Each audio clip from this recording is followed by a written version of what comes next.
That the Federal Reserve was predatory, that it was parasitic. They were creating a giant bubble to implode the economy by design. People 15 years ago, I remember writing books and publications about how the Club of Rome planned to implode the world economy and make everybody buy carbon taxes from the IMF and World Bank because that's what the Club of Rome said they would do. There were people in the 60s that knew the enemy's game plan. And who were they? People like Anthony Sutton at Stanford Research,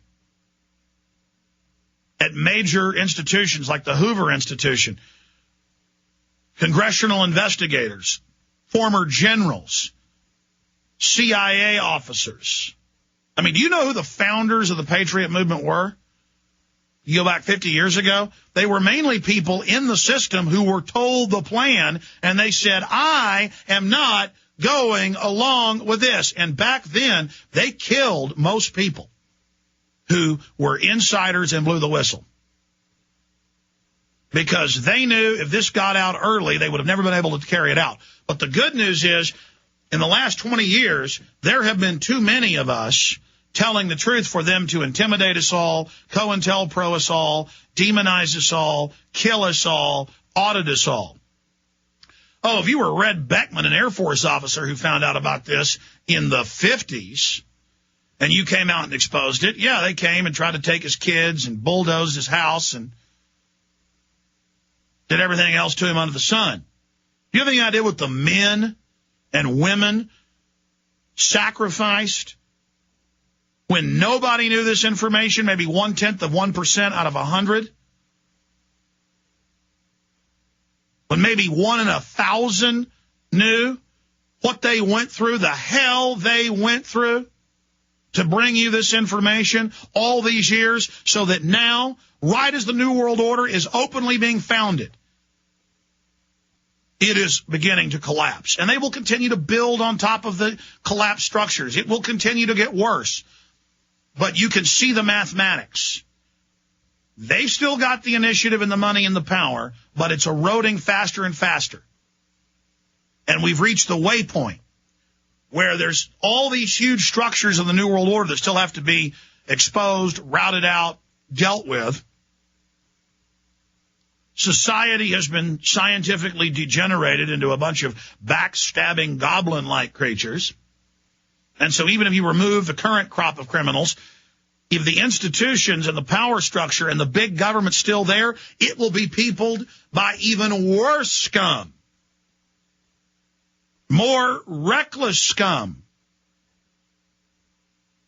So there are great dangers. Don't just think because we are exposing this group of criminals that the structure doesn't live on. It must be removed. It must be absolutely decimated. It must be pulverized. It must be annihilated. The salt must be put into the earth in the enemy institutions. We must not leave one stone in their system standing. You understand that? It's like in the Soviet Union. Every single statue of Mao and Lenin and Stalin need to be pulled down. It's the same thing. These are the enemies of humanity. I'm watching Geithner live right now on television, and gone is all that arrogance. Gone is the power trip. His body language has completely changed. He is a cornered rat. He is an arrogant, sacrificial lamb for the bankers. And look, this isn't going to work. Throwing him under the bus. They've tried to put up this facade that they've done nothing wrong and no one could stop them. It's not going to work. Bernanke, Greenspan, Summers, Rubin, the private executives at the big banks and brokerage firms who worked in tandem with government in all of these different swindling operations. They need to go to prison. These guys have stolen amounts of money millions of times larger than what the Keating Five did. The Keating Five stole a couple billion. We're talking about 1.5 quadrillion 1,500 trillion. I don't know, different estimates are 3 to 10 billion that the Keating Five swindled because the accounting and the federal government and the whitewashes, but let's just say it's 3 billion. Jaron, do me a calculation in a calculator if you can on the computer. When you divide 3 billion into 1,500 trillion, how much bigger is that magnitude of fraud? Because I don't want to just guesstimate, say this is thousands of times bigger, the swindles. I mean, this is a tsunami, a solid wall of fiat garbage derivatives. And, hey, it's worked good for them the last decade, buying up everything. Media, industry, defense, cities, counties, land. If you won't sell, they use the environmental brigades they openly fund to take over your property. You go to a smart growth conference like they have here in Austin every few years, and it's nothing but bankers up on the stage saying, here's how we're going to take everybody's property. They don't even hide it.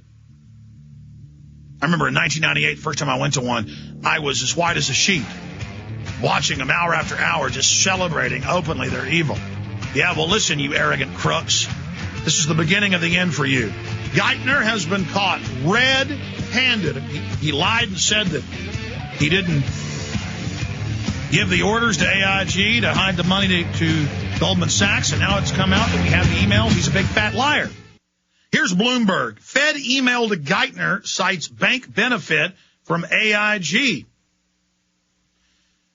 Timothy F. Geithner has denied that the financial condition of American International Group, Inc.'s bank counterparties was a consideration in structuring the insurer bailout.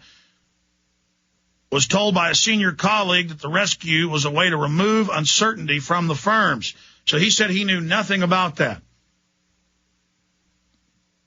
As if the head of the New York Fed didn't know that New York Fed lawyers, because they're the real boss, told AIG not to disclose who was getting the money. Then Geithner and Paulson and all the rest of them, this whole gaggle of thieves, Summers, Rubin, all of them have been on television. They've testified saying, we won't let you know where the money is. Private Federal Reserve Chairman Ben Bernanke, over and over again. How many clips do I have in Obama deception and Fall of the Republic with them live on television saying, under oath,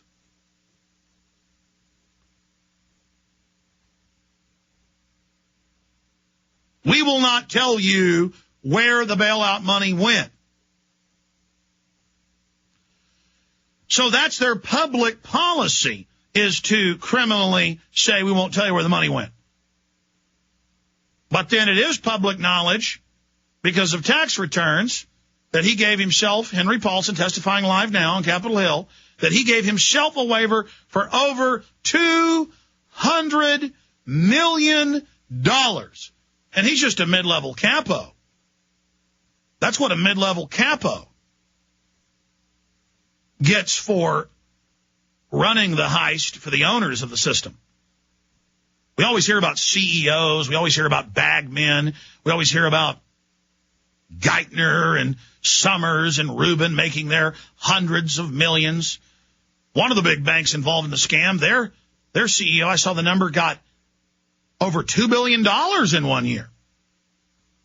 But that's nothing. You never hear about the shareholders.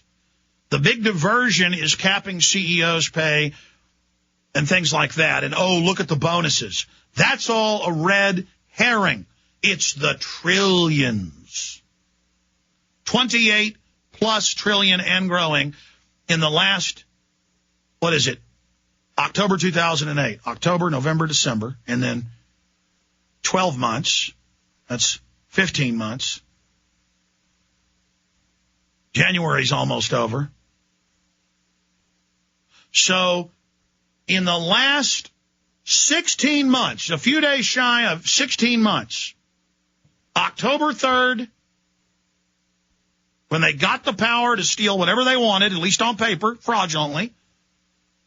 These guys aren't God. They can't do things that are criminal, even if they're running the system and say they can.